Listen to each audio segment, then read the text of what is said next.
Tomato খেলে নাকি psoriasis বৃদ্ধি পায়। রিসেন্টলি সায়েন্টিফিক এমন কোনো রিসার্চে প্রমাণিত হয়নি যে টমেটো খেলে সোরিয়াসিস বৃদ্ধি পায়। কিন্তু দেখুন, নাইটশেড ফ্রুট খেলে সোরিয়াসিস কিন্তু বাড়তে পারে। কারণ নাইটশেড ফুডের মধ্যে সোলানিন নামে একটা কেমিক্যাল বর্তমান থাকে। নাইটশেড ফুডের মধ্যে পড়ছে আলু, বেগুন, কাঁচা লঙ্কা, ঢেঁড়স ইত্যাদি।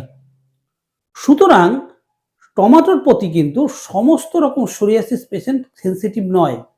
সুতরাং টমেটো খেয়ে দেখুন, যদি সোরিয়াসিস বাড়ে বন্ধ করবেন।